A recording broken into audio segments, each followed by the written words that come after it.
Hello guys, dito naman tayo sa dry cleaning ng turbocharger ng main engine. So ang gamit dito is marine grids, parang shell ito na maliliit.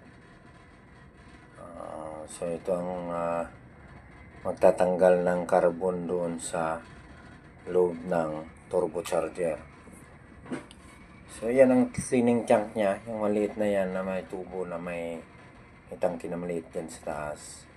Yan ko ikakabit yung hose ng hangin. So, ikakabit natin. Tapos, yung kabilang dulo ng hose, ikakabit ko naman doon sa outlet ng hangin na kung saan galing sa reservoir, sa main tank ng hangin. Pagkatapos, buksan ko yung cleaning tank, yung maliit na tangke na yan. Saka, yan nilalagay ang marine grids. Marine grids, maliliit yan na bagay na pag tinulak ng hangin, yan ang maglilinis doon sa loob. Ayan, naglagay ako ng isang cup, dalawang cup, bali dalawa na nilagay ko, plastic cup yan. Okay, so isasara natin. Tapos buksan ko na yung hangin yan.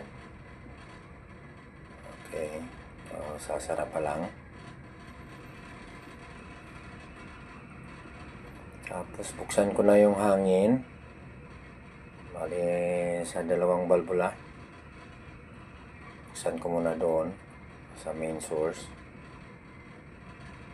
Kita nyo kumulaw yung hose kasi may laman na hangin. So buksan ko rin dito.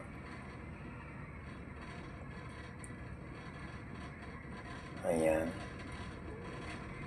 Tapos saka ko bubuksan yung balbula dyan sa cleaning tank nya. Dahan-dahan lang para hindi mabigla. Hindi naman bigla ang pagkalabas ng marine grids sa tangke na yan. Okay, para dahan-dahan din ang matapon sa labas pag dahan-dahan. Okay, sasaran na natin. Okay, sarado ang hangin. Para dyan in case nga mag-inspect tayo sa inspeksyonin natin yung tangke kung may natira pa. At least wala na siyang hangin sa linyada. Ayan, pasarada na ang dalawang balbula ng hangin. Buksan natin yung tangke, tingnan natin kung may laman pa, o ibig sabihin naubos na siyang itulak lahat dun sa loob ng turbocharger. So malinis yung tangke. So secure na natin yung hose. Tanggalin dun sa kabila. So that's it. Thank you for watching. Please like and share para malaman din ng iba. Thank you. See you in my next vlog. Bye.